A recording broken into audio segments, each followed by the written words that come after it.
6 years. In the world of tech and action cameras, that is an eternity. It's how long we've all been waiting since the original GoPro MAX basically set the standard for 360 cameras. Now the successor, the MAX 2, is finally here. So the big question we're all asking is, was it actually worth the wait? Let's dive in. Yeah, that really is the million-dollar question, isn't it? Because in those 6 years, the competition definitely wasn't just sitting still. So today, we're going to break down everything you need to know. The good, the bad, and maybe most importantly, who this camera is actually for. All right, first up, a 6-year itch. You know, to really get what the MAX 2 is all about, we've got to rewind a bit, because that 6-year gap, it's a massive piece of this camera's story. Wow, okay, this timeline really drives it home, doesn't it? Back in 2019, the original MAX was the top dog, no question. But then, radio silence from GoPro. Meanwhile, you've got companies like Insta360 and DJI just dropping hit after hit, innovating like crazy. So when the MAX 2 finally showed up, it wasn't just another product. It was GoPro trying to take back its crown. So GoPro basically had a homework assignment, a big one. There were a few major problems they absolutely had to solve. First up, those lenses. Oh man, they were so fragile and you couldn't replace them. One bad drop and your camera was basically a very expensive paperweight. Then you had the overheating. Nothing worse than your camera shutting down right in the middle of the action. And look, let's be honest, they were falling behind. The competition was bringing out cameras with better specs, slicker software. GoPro was playing catch-up. So, with those problems crystal clear, how did GoPro respond? Well, they came out swinging with 3 huge upgrades, each one designed to tackle those exact pain points. First up, the big one, 8K. And GoPro is really leaning into this, calling it true 8K. They're saying it gives you up to 21% more usable resolution than some of the other guys. Now you might be thinking, is that just marketing fluff? But here's why it matters. It means you have way more detail to play with when you're editing and reframing your shots later. It's a big deal for flexibility. Okay, this next one, this might just be the single biggest upgrade of them all. We're talking tool-free replaceable lenses, the Twist Go system. This is a direct, we heard you loud and clear response to years of complaints. A busted lens goes from being a weekend ruiner to like a 2-minute fix. Huge. And look at how easy this is, seriously. You just twist the busted one off, pop the new one on, and twist it to lock it in. Done. No tools, no fuss.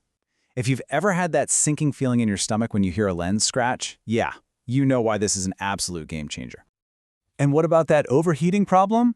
Well, GoPro's answer was a total redesign of the camera body. See these big fins here? That's not just for looks. That's a brand new heatsink. The whole idea is to pull heat away from the important stuff inside, and it's specifically designed to work best when you're actually moving, with air flowing over it to cool it down. Okay, so on paper, this all sounds great, right? Smart design, impressive specs. But you and I both know that doesn't mean anything until you take it out into the real world. So, how does it actually perform when the rubber meets the road? Let's talk about the good stuff first. In daylight, oh, this thing is an absolute monster. You get that vibrant, punchy color that GoPro is famous for, and the detail is just incredible thanks to a massive 300 megabits per second bitrate. It looks amazing. But, and this is a pretty big but, its Achilles heel is low light. The sensor's on the smaller side, and as soon as it gets dark, the footage gets noisy and kind of muddy. It just can't hang with the competition here. And this was probably a choice they made. A smaller sensor means less heat, which helps with that whole overheating thing. Speaking of overheating, that whole debate has popped right back up with the MAX 2.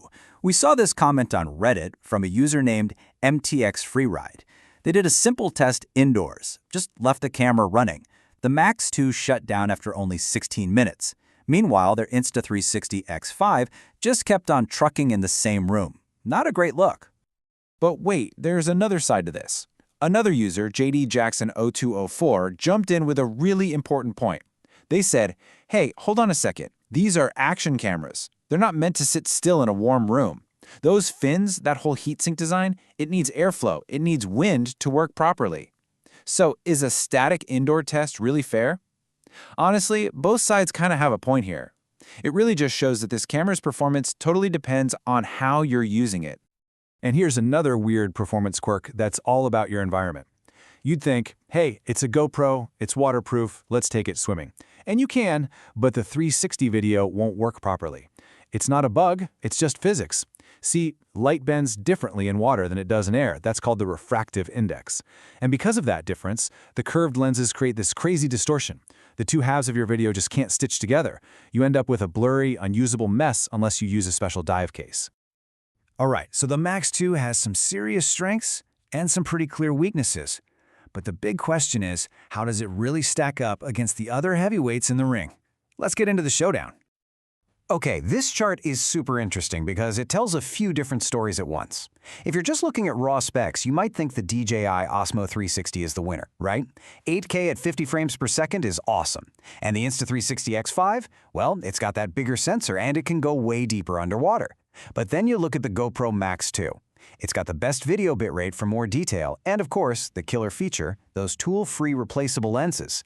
And maybe the biggest surprise of all? Look at that price. It's way, way cheaper than the other two. So here's the thing. At the end of the day, there really isn't one best camera for everyone. It just doesn't exist. It's all about figuring out what's best for you. So let's break it down and help you find your perfect match. So who should buy the GoPro MAX 2? Simple. You should get this camera if you are rough on your equipment, if you're into extreme sports, if you're a travel vlogger throwing your gear in a bag, if you just need something that can take a beating and be fixed on the spot. If you care more about durability than you do about shooting in the dark, this is your camera, no doubt about it.